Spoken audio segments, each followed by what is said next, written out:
students. Today date is 31st of July 2021 and day is Saturday. Today we are going to discuss lesson number 15, people who won the Nobel Prize. So let's start बेटा आज हमने lesson 15 पढ़ना है, read करेंगे आज हम, ठीक है। इसमें क्या आज हमने रीड करना है बेटा, people who won the Nobel prize. उन लोगों के बारे में आज हम रीड करेंगे जिन्होंने नोबल प्राइज़ विन किए हैं, अब तक जिनको नोबल प्राइज़ मिले हैं। What we will learn about, इसमें हमने क्या क्या पढ़ना है बेटा, founder of the Nobel prize, Nobel prize का फाउंडर कौन है, field in which it is awarded, कौन कौन से फील्ड है जिसमें नोबल प्राइज़ दिए जाते हैं, some of the recipients of the Nobel prize, Nobel prize के रिसिप्टेंट्स कौन कौन से हैं, ठीक है बेटा। फर्स्टली हम डिस्कस करेंगे अल्फ्रेड नोबल के बारे में। He is Alfred Nobel, a Swedish scientist and an inventor. बेटा आपको सबसे पहले पता होना चाहिए कि अल्फ्रेड नोबल कौन थे। अल्फ्रेड नोबल एक स्वीडिश के साइंटिस्ट थे और क्या थे बेटा, एक इन्वेंटर थे, ठीक है, एक खोजी थे। His most famous invention was dynamite, इन्होंने डायनामाइट की खोज की थी, ठीक है बेटा। Find out what else he is known for, वो और किस किस के लिए जाने जाते हैं, ठीक है। आगे देखिए बेटा, Alfred Nobel was very rich and wanted to be remembered even after his death. Alfred Nobel क्या थे बेटा, वेरी रिच थे, ठीक है, अमीर थे और वह चाहते थे कि मैं आफ्टर डेथ भी लोगों में जाना जाऊं, मुझे लोग जानते हों। So he drafted a will where he left his wealth to be used for creating a series of prizes to be awarded to people for their extraordinary achievements। तो बेटा उन्होंने ऐसे एक ड्राफ्ट तैयार किया, ठीक है, जिसमें क्या था कि उनकी डेथ के बाद जो भी उनकी प्रॉपर्टी थी, जो भी उनका वेल्थ था, धन था उनके पास, वो सारा एक्स्ट्रा ऑर्डिनरी पीपल थे जो लोग, उनको प्राइज़ देने के लिए यूज़ किया गया, ठीक है बेटा। This prize was named after him and is called the Nobel prize. उनकी डेथ के बाद जब एक्स्ट्रा ऑर्डिनरी पीपल को प्राइज़ दिया जाता था तो उस प्राइज़ को हम नोबल प्राइज़ बोलते थे, ठीक है बेटा। क्या बोलते थे, नोबल प्राइज़। उनकी डेथ के बाद नोबल प्राइज़ अल्फ्रेड नोबल के नेम पे रखा गया है, ठीक है बेटा। Since 1901 every year on 10 December Nobel prize is being awarded to people for their excellent work in the field of physics, chemistry, medicine or physiology, peace, literature and economics। After बेटा since 1901 के बाद क्या हुआ बेटा, हर साल 10 दिसंबर को Nobel prize दिए जाने लगे। किस किस फील्ड में बेटा, फिज़िक्स, केमिस्ट्री, मेडिसिन और physiology, peace, literature and economics, इन फील्ड्स के लोगों को हर साल बेटा 10 दिसंबर को प्राइज़ दिए जाने लगे। The person who receives this award is called Nobel laureate.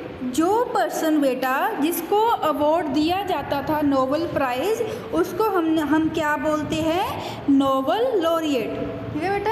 जिस पर्सन को नोबल प्राइज़ मिलता है उसको नोबल लॉरिएट बोलते हैं। Firstly we are going to discuss about the Rabindranath Tagore. बेटा रविंद्रनाथ टैगोर कौन थे, उनके बारे में अब जानेंगे। Rabindranath Tagore popularly known as Gurudev was a Bengali writer. बेटा रविंद्रनाथ टैगोर क्या थे, एक बंगाली राइटर थे। He was born on 7 May 1861 in Calcutta, now Calcutta. बेटा उनका बर्थ कहाँ पे हुआ था, 7 मई को 1861 को हुआ, कलकत्ता में हुआ था, ठीक है। He had modernised Indian art in 19th century. उन्होंने क्या किया बेटा, उन्होंने जो मॉडर्न इंडियन आर्ट थी उसको क्या किया, जो इंडियन आर्ट थी उसको क्या किया बेटा, मॉडर्नाइज कर दिया। ठीक है, उन्होंने समय के अकॉर्डिंग उसको ढाल दिया, उसमें चेंजेस कर दी। He was the author of the famous book called Gitanjali. वो एक फेमस राइटर थे, ठीक है, बंगाली राइटर। उनकी फेमस बुक कौन सी है बेटा, गीतांजलि। गीतांजलि बुक जो है रविंद्रनाथ टैगोर जी की फेमस बुक है। Gitanjali is a composition of poetic verses. उसमें क्या है बेटा, पोइटिक वर्सेस है, पोइट्री है उसमें। ठीक है, poetic versus means music and reshaped, जिसमें क्या होता है, म्यूजिक होता है और लिटरेचर होता है, बट उसको रीशेप किया होता है। ठीक है, his poetic writings and songs were very spiritual and magical। उनकी जो बेटा पोइटिक राइटिंग्स थी एंड सॉन्ग्स थे वो क्या थे, स्पिरिचुअल थे और मैजिकल थे। मीन्स आध्यात्मिक भी थे, ठीक है, बट मैजिकल थे। मतलब कि है उनको पढ़ने के बाद हर एक पर्सन क्या है, मोटिवेट होता था कुछ ना कुछ करने के लिए। He was also refer to as the bard of Bengal. उनको क्या है, बर्ड ऑफ बंगाल भी बोला जाता है। He was awarded the Nobel prize for literature in 1913। उनको क्या बेटा, नोबेल प्राइज़ दिया गया लिटरेचर के लिए। कब मिला, 1913 में। He was the first Indian to be awarded the Nobel prize. वो फर्स्ट इंडियन थे जिनको नोबेल प्राइज़ दिया गया था।